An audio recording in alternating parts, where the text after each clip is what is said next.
Hello everyone, welcome back to Larry's Anything Goes. Hopefully you're having a great day.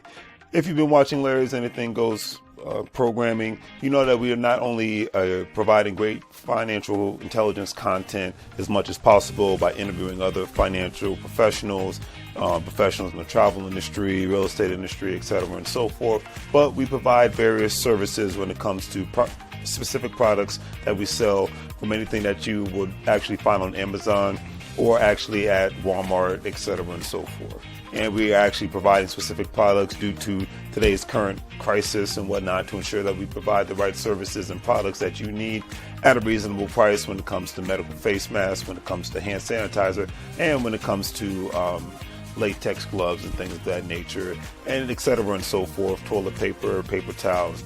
But we have what you need. Also, family, don't forget that Larry's Anything Goes is a part of an affiliate marketing network known as Gold Standard Partners, where you have the opportunity to buy cryptocurrency and allow others to invest with you as becoming an affiliate marketing partner. And obviously, if they purchase a package with the program, you're able to make money off their package purchases and make money off of their crypto purchases and things of that nature. If you want to join, please follow the links in the description, and I'll give you a call as soon as you sign up and purchase a package, and we'll go from there. But definitely, it's all about the best way to make money moves is to have currency with one another and to ensure that currency is always being spoken of on all levels, so it benefits everyone and not just one specific person. That's a lot of things that people forget about. So think about joining the program and we'll be able to go from there. But if not, either way, it's always appreciated. And thank you for watching, and hopefully you guys have a great day and continuously make money moves so you don't live broke like a fool. Take care. As you can see, with our various products, we have our financial apparel, as you see, wearing There's Anything Goes t-shirt, financial intelligence is sexy, face masks, latex gloves, things of that nature, to obviously ensure the safety of you and your family all at the same time. We want to ensure that you get the best products and see the actual products that we're actually providing for you, and giving you another view of not only the shirts and the medical masks, but actually another view of actual latex gloves and the actual hand sanitizer. Because one thing we've learned throughout this unfortunate crisis is that we have to take more precautionary measures to ensure not only the safety for ourselves, but for our families. And having a great pair of hand sanitizers, latex gloves, and medical face masks will ensure that safety. And with all that being said, hopefully you guys will check out our online store. We have the various products that you see here. With a couple of clicks, especially if you're paying via PayPal, it makes life that much easier for you to purchase our various products, especially during this unfortunate situation. You see the apparel from Larry's Anything Goes. We have the medical products when it comes to hand sanitizer, latex gloves, medical face masks, things of that nature, and various other products. So please check out Larry's Anything Goes. Support small local businesses. We greatly appreciate it, and hopefully that you have a good day.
How goes the family? How goes it? Welcome back to Larry's Anything Goes. Hopefully, you guys are having a great and exceptional day.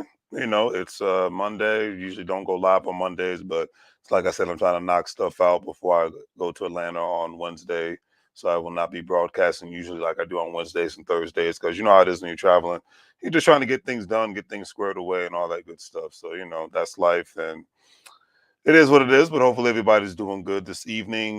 This topic we'll be talking about real quick because it's late. Um, Basically, you know, there's been a movement of Americans. It's not talked about a lot in the media. Even Europeans, you know, moving to foreign countries to retire. It's becoming the new norm. It hasn't been. It's not the. It's nothing different for people who immigrate from other countries. Like if you immigrate from Central South America, the Caribbean, heck, even people who are from American territories like Samoa, um, what is it, Guam, Puerto Rico, you know, the Virgin Islands. You know, these are U.S. territories and whatnot. Like I always call the Virgin Islands the Black Puerto Rico of the Caribbean because it's not a state of the United States of America, but if you're born there, you are a citizen. And if you live there, it's like you don't have to um, fall under specific same guidelines as a state. Just like the District of Columbia, Washington D.C. is not a state in the United States of America, so that's why a lot of the governing rules there are different. And but they don't have the they kind of got the taxation without representation happening. You know, if you even can see on DC Washington DC license plate, I can't speak for Puerto Rico, but on a Washington DC license plate, it'll say, you know, taxation without representation because they don't have states' rights, but they're not a state. So and they get taxed in a specific way like as states do, and they have a Congress person, but that Congress person, I don't believe that has the right to vote. So it's the same, and I would imagine it's the same thing in Puerto Rico, U.S. Virgin Islands, Guam, because Guam is a territory of the U.S. Samoa is a territory of the U.S. So, you know, it's something to think about. But and that's why a lot of people will retire in those areas because then they won't get taxed the same as they would if they retired in another state. Um, and then the idea of being able to retire in a foreign country, that's becoming the new norm for a lot of Americans who aren't even from those countries because it's been very normal for generations for people to um, go back to their home country when they get older up in age because they work very hard in Europe or United States. They were great in their career. They had a family. They were great in their businesses, and they made a great profit. They purchased the quote unquote retirement home in their home country, whether it could have been in Nigeria, um, Mexico. It could be in Dominican Republic. It could be anywhere around, you know, China, Korea, Japan, wherever have you, wherever someone may be from, or even maybe even parts of Europe. You know what I mean? A lot because I've even heard of a lot of Americans retiring in Canada, even though Canada is way more expensive than the United States of America. But you know, it is what it is. But at the end of the day, I think it's going for a lot of working people. This is going to become the new norm. I'm not saying this to downgrade the United States of America. That's not what I'm doing. I'm not saying that other countries are better. What I'm saying is that this it's all about money. Just like you have a lot of people that are moving. I remember doing a video a couple of years ago about this family that left the United States to live in Spain because Spain is much more of a crypto friendly country, quote unquote. A lot of people move to Puerto Rico because Puerto Rico is more crypto friendly and when it comes to cryptocurrency and things of that nature. So, hey, people move to other states because it's more retirement friendly or business friendly. Like a lot of people left California and New York, moved to Texas or Florida and whatnot because there's no income state tax. So there's always an incentive to live someplace. You know what I mean? Like if you sometimes when you're even an immigrant, you immigrant to the United States of America, depending on your situation, you are going to get access to capital that a regular working American will not get. Especially if you are a person that's in a refugee status. That's why, great example, the state of Minnesota has the biggest freaking Somalian population in the whole freaking country because unfortunately, when Somalia had their civil war back in the early 1990s and whatnot, they fled all over the world. And the ones that fled to the United States and I remember doing the research on this 10 years ago, but when a state will work with the State Department to get and especially rural states that do not have a booming population. A lot of states in the United States of America, especially rural communities, have been losing population for a long time because of the lack of jobs, lack of opportunities. Heck, I remember 10 years ago watching a documentary about certain towns in Italy disappearing because all the young people left. and all that was really left there were elders. So people who left parts of Africa and whatnot, where they were like they were basically told by the those local governments in Italy that, hey, we need you to settle in these areas because population matters to any country. Any organized states, city government, county government, corporation, population matters, because if you don't have any people, then that means there's no business being done. If no business is being done, then businesses fade away, communities fade away, governments fade away. No funding, no funding. It is what it is.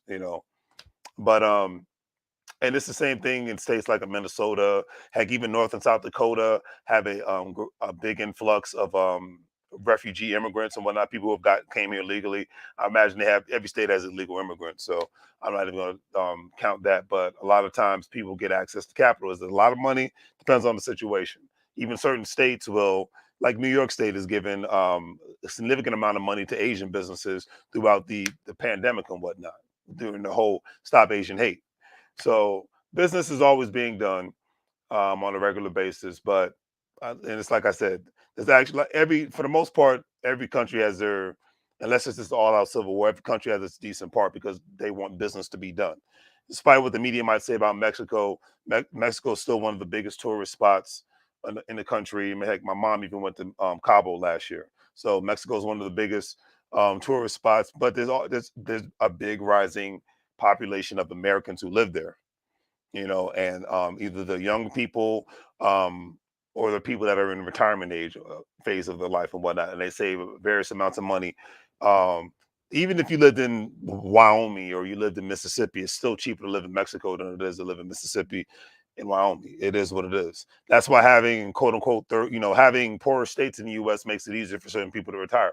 Having foreign, quote unquote third world countries makes it easier for a lot of people to retire, because the way that the economy's set up now, well, the way that it's been set up, my personal opinion, for the last 20 years, 15 to 20 years, it's really not meant for working people to be able to retire, because pensions are a thing of the past, to be able to afford to really retire and live in a decent place where you have access to good medical services, access to, decent stores, access to the necessities in life, things of that nature. Because even contrary to popular belief, like I said, even without the income state tax, Texas and Florida are becoming very expensive states to live in now because of the influx of people and because of the influx of a need. Unless you live in the backwoods of Texas, because like every state, Texas has small towns that ain't got nothing going on. If you live in one of those places, your cost of living is going to go down. But does that necessarily mean you have access to the things that you need in this life? You know, so that's just something to think about. But every state with a major city is going to get gentrified. That's just what it is. You can't escape gentrification. I made a video about that years ago about gentrification comes to the South, and I outlined the cities where gentrification was starting to happen, and it's quadrupled right now. I even talked about certain parts of the Midwest and whatnot, where you got Cincinnati, Chicago, the Twin Cities, and in Minnesota and whatnot. Places that are every city and every major, heck, even Nashville, Tennessee. It's just as expensive to live in Nashville, Tennessee right now as it is to freaking live in basically parts of Northern Virginia. You can't escape it, whether there's an increase in taxes or not. You can't escape gentrification. That's why we say make money moves or you're gonna live broke like a fool, because that is the freaking God's honest truth in today's world. There's no ifs, ands, or buts about it anymore. We don't have to play games about this. But anyways, let me get to the article before I call it a night, because like I said, I was reading this morning and I just thought it was very, very interesting, because it goes real in depth in regards to the 42-year-old who actually saved up $660,000 and moved to Mexico after losing her six-figure job. Because this article starts off stating, "I realized I could have a different life." And the thing is, a lot of people who are part of the fire movement, you know, they are doing this. They're putting their dollars together. They're doing the great thing of increasing their savings and investing from various aspects, and it's working out for them. A lot of times, where I made a video yesterday talking about how this one mother in Tennessee was able to, save up, between saving money from 2017 to 2021, cutting her expenses, saving money, and increasing her not only increasing her savings but increasing her investments and whatnot. With and as soon as she saw that her goal was to be able to save up between 8 million, $1 million. But when she saw she had $850,000 and she was doing well on her side hustle, she's like, hey, a lot of times it doesn't take you being a successful business person. A lot of times it just takes you to be good at your side hustle, good at what your passion is that you make a little bit of money off of, and saving and investing a lot of money. A lot of times people don't, look up the fire movement. It's very, very, very, very interesting. Okay, very interesting. But anyways, Rashonda Doe has always been a hard worker. But in 2018, at the age of 39, everything changed when she was laid off, unfortunately. And she decided to capitalize on her newfound joblessness. And I think that's a great attitude to have, because a lot of people would not. A lot of people would just be devastated and be like, I'm screwed, and that's the end of the world and whatnot. But she took it as an opportunity to say, hey, let me do better with my life. Obviously, this is a sign that I need to do something different. So she took that opportunity. And she traveled a lot, and she realized that she loved the freedom to do whatever she wanted to do whenever she wanted to, and decided she basically wanted to take a sabbatical into the full-time lifestyle cycle and whatnot. And a lot of people, like a lot of college kids, people, either the first year in college or the first year out of high school, they will take a sabbatical to kind of figure out what they really want to do, with their lives. And I think that's a good thing, as long as you're not sitting on your butt and whatnot. But I think it's because a lot of times we we do too much listening to other people, and we think just because they have a nice car and a nice house and a nice salary that they're living their best life and whatnot. And a lot of times it's just not the case. It really isn't. And the FIRE movement stands for financial independence, retire early. Because once again, retirement has nothing to do with age; it has everything to do with income. And that's why I wanted to, re-emphasize and talk, because I talked about this in a video, but I wanted to go live and talk about this because it is a freaking God's honest truth. It has nothing to do with age, has everything to do with income. Because if you want to $50 million at age 25, you could technically retire as long as you know what you're doing with money and whatnot. So I'm just leaving it at that. But anyways, she left the United States behind. She now lives in Mexico City. And, Mexico City, I believe, is the capital of Mexico. So any capital of any country and any state, usually there's economic things happening from a booming standpoint. And she's enjoying what she calls the accidental retirement. I love that, accidental retirement. Working as a life coach and running her own YouTube channel, now 42. Her investment portfolio is worth more than $1 million, and she isn't planning on leaving retirement anytime soon. And that's the beautiful thing about having these podcasts. That's the beautiful thing about online businesses. It's allowed people to break away from the social norms.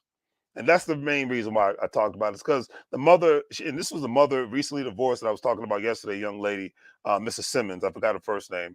Lakeisha Simmons, that was her name. Um, that because a lot of times people say, well, I have kids, so I can't do this. Well, she threw that out the freaking window. It's like, hey, I got two kids. I'm recently divorced. I'm a tenured professor at the University of Tennessee, but I got tired of being stressed out. The money I was making was good. She cut her lifestyle down from 2017 to 2021. And she's like, hey, I got rid of my five-bedroom house, five-bedroom, three-bathroom house. I moved my kids into a one-bathroom, two-bedroom apartment, and lived like that from 2017 to 2021. And because she cut her expenses down, that significantly, she was able to raise her savings and investments up to almost $1 million, $850,000 to be exact. And that's a big, beautiful freedom number. And because of that, she was able to retire herself and whatnot. She ended up saving enough money. She bought another house, but she bought a townhouse so that her kids can have a little bit more room, one, and have you know and have a mortgage and whatnot and get those tax benefits. But she made sacrifices in order for her to not keep up with the Joneses nonsense, because to me that's just dead. uh, you know Living life on your terms, that's the new keeping up with the Joneses. Living in a country, in the state, in the city you want to live in, to me, that's what keeping up with the Joneses. Not flashing some stupid name brand nonsense, not flossing on some overpriced house and car and whatnot. If you live in life on your terms, that's the new Joneses to me. But I leave it at that. Because as Damon Dash says, there's a bunch of miserable millionaires out there and billionaires out there. Because he has a pleasure to the distinct pleasure of dealing with them and whatnot.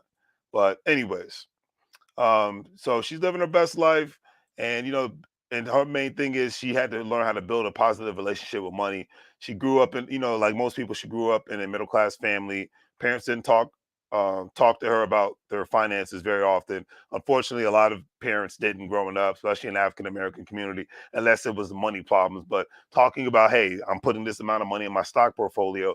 Hey, I got this real estate investment. Hey, I'm buying into this business. Hey, I want to open up a small event. Like these things weren't talked about a lot growing up, even in my house, unfortunately. Um, but anyways, there were times she says when I knew we had money, and there were times I knew we didn't. But it wasn't really the topic of conversation a lot. She said my parents kept me out of the money conversations, and that's sad too because I commend the parents nowadays that are getting their kids involved in the money conversations, especially in regards to getting podcasts for them that's talking about money for kids, putting them into classes because the school systems aren't doing this crap. Um, these things matter now, and they're definitely going to matter down the road in the next 10 to 15, 20 years because it's my personal opinion the homeless population is going to increase, poverty levels are going to increase, regardless who's sitting in the White House, State House, Mayor's House, for the people that just want to listen to the social norm of go get a job, go to school, save some money, pay bills, and that's the end of your life. That is 1985 thinking, and I can't allow that to even be in my atmosphere anymore. But I leave it alone because those are the main people that are going to be complaining about the price of something going up when you ain't talking about how you can get your income up, your savings up, and your investments up. But that's just me. What do I know, right? But anyways, she said early in her career while working as a receptionist after graduating from college, she wasn't financially savvy. Part of what led her to law school at the University of Virginia. Okay, that's down in Richmond, where my dad's family. So my niece graduated from the University of Richmond. Okay, she the realization was that I couldn't afford myself or her receptionist salary. She said the law degree allowed her to command a much higher salary, but also left her with more than $200,000 in student loan debt. I believe that, including some leftover from her undergrad years. She tackled the debt by diligently cutting down her expenses and putting money towards her loans before spending on other things, which is very smart. But I'm like, yeah, I can definitely believe that. She paid off her debts while working as a corporate counsel, kept the habits she had built, and put any extra money towards savings and investments. She stated, and I quote, I got in the habit of putting that same amount of money away every month as my income grew, I pushed a larger amount of money aside, which is great because most people, when their income increases, that just means they want to spend more. My former boss told me that years ago, and it stuck to me because I'm from the DMV area and I've seen people do that on a regular basis. Their income increases, their spending increases, so they can look like they're keeping up with the Joneses. Like I said, the new Joneses need to be what this young lady did, being able to live life on your own terms. All right. So I think that's a beautiful thing. She lost her job back in 2018. The company she worked for was shut down by its parent company, and she ended up getting laid off, losing her six-figure salary, which at that point was about $200,000 a year. Instead of looking for a new job right away, she decided to take a year to travel. It was a moment of clarity. Sometimes you need that, and she um, took a year abroad, and she visited 44 cities in 23 countries. Man, that is insane. She said, but Mexico City was the only place she visited more than once, and that's what she liked. I'm not mad at that. She said that's why, despite her original plan to return to the U.S. after a career break and find a new job, she decided to stay in Mexico City. She stated traveling and seeing that the way we work ourselves to death in America is not common around the world. Made me realize I could have a different life if I made the choice to have a different life. She says, with more than a half a million in her investments at the time and about 150,000 in stocks from her old company, she calculated that she could have more than enough money to live in Mexico City for at least a while.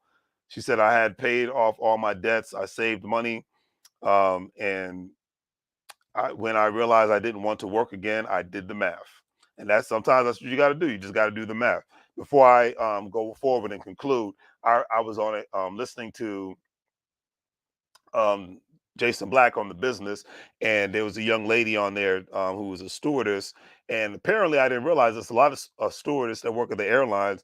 They live in foreign countries because obviously they travel. When I mean live in foreign countries, I mean they actually have an apartment or a home of some sort in a foreign country. Great example. One a stewardess was like, "Yeah, there's a community of stewardess that live in Mexico City," and she said for a one bedroom, one bathroom apartment in a good neighborhood, she's like, all I got to pay is about four or $500 a month.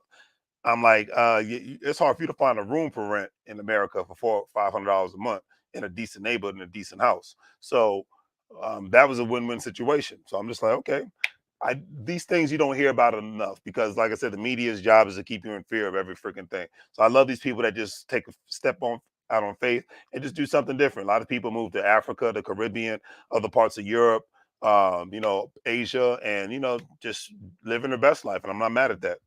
You know, and she says, while Mexico City isn't as affordable place to live in as some other parts of the country, she says that the $1,200 in rent for the high rise apartment is still less than she had been paying in the United States. Overall expenses clocked at about $2,300 a month. I said, yeah, I can believe that. Once again, and that's another thing people don't realize. A lot of people don't want to live in a freaking single family house. They don't want to live in the cul-de-sac. Some people actually want to live in the city. They don't want to worry about a lawn. They want to be able to look outside the window and see beautiful lights at night or whatnot, see an ocean view at night, see mountains. It's a lot of people, everybody's not the same. So that's why this whole putting everybody in one box nonsense gets on my nerves. And she's living a dream. She posted updates about her journey on a YouTube page, and over time her fan base is growing. She said strangers, mostly women, were reaching out to her saying, "You took a career break. I want to do that too. Can you tell me how about it, more about it?" She says, "I was helping everyone who came along, and eventually," she said, "I realized that this could be a business." And now she works as a life coach, helping women who want to take career breaks and leave jobs that don't deserve them behind. Her clients are often women who want to live abroad but don't know if they can. And this is a beautiful niche to have and whatnot. Dinah Samir, he has his own channel and whatnot, Search for Uhuru, and he does the same thing with getting people to Africa and whatnot, helping people get their citizenships. He does travel tours and whatnot. And this was just from him traveling to Africa, going on vacation before he became a full-time YouTuber, full-time travel agent, full-time real estate agent. I mean, the man, full-time crypto guy, just on and that's why traveling can change your life in so many ways, not just outside of just flossing and putting pictures and videos up on social media and whatnot. It could be very life changing. And it has been for me. I know it can be for so many other people. She says the revenue streams bring in between 3,000 to 5,000 each month. And in Mexico, and I don't care any part of Mexico, if you're making that kind of money, you're doing good. The income that I'm getting from this prevents me from needing to withdraw anything from my investment, she says. Yeah, it's like a lot of times you just live a simple life. And I just got to commend her on this because she's living her best life. And she says ultimately her life is designed to sustain um, the level of happiness she says she experienced while traveling, during which she was the best version of herself. She says, "I was open, I wasn't stressed, I was allowed to do whatever I wanted to do." She says, "When I had the opportunity to remake my life from scratch, I made the decision that my life made me happy." And I'm going to conclude on that note because one, it's late, and two, it doesn't get any better than that. Because stories like this, they truly inspire me, family. That's one thing I can say with sincerity. They truly inspire me, and they let me know that a lot of things are possible in this life. And not only that, it's because I'm just so sick of this. You got to just have a regular 9 to 5 lifestyle. You can only live in America lifestyle. You can only live in these certain areas of America lifestyle. A lot of times it can just suck the life out of you, man. It's like I'm just keeping it real. It's just like being around mundane, basic people, it's very uninspiring. Being around people that just want to have a job and take care of a family, there's nothing wrong with that. But for somebody who's a creative, somebody who wants to think outside, who thinks outside of the box, and do not want to be old fashioned, there's nothing wrong with being old fashioned. Because I don't condemn people who are old fashioned, but don't condemn the people who are not old fashioned. Because that's the thing. It's like that. A lot of times will kill someone's spirit. That's why they say you cannot share your dream with everybody. You know, you gotta I've learned that lesson. You cannot share your dream with everybody because a lot of times people don't have any dreams, one, or because their dreams didn't come true, they want to crap on your dreams. I've had to learn that lesson in the hard way. That's all I can say on that one. But I commend her for what she's done because you see people doing this. Like I said, in a sense, see people doing this in America. You see people doing this outside of America. These things are possible, family. But you got to say to yourself, am I willing to take the risk? Am I willing to have the discipline? Hence the two words, risk and discipline, make people millionaires and billionaires every single day. All right. So I draw them up the music because, hey, to my entrepreneurs out there, to my go-getters out there, you got your marching orders. All right. Have at it. I salute to you all that go after your goals and aspirations. Nothing but love and respect, family. All right.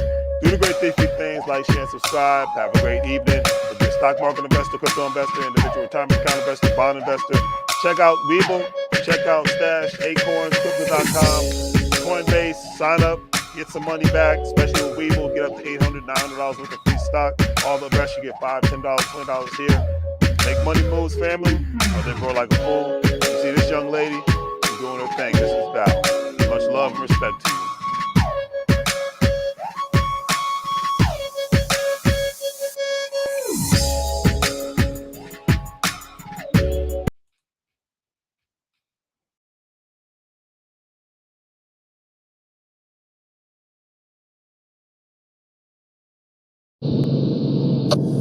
Michael.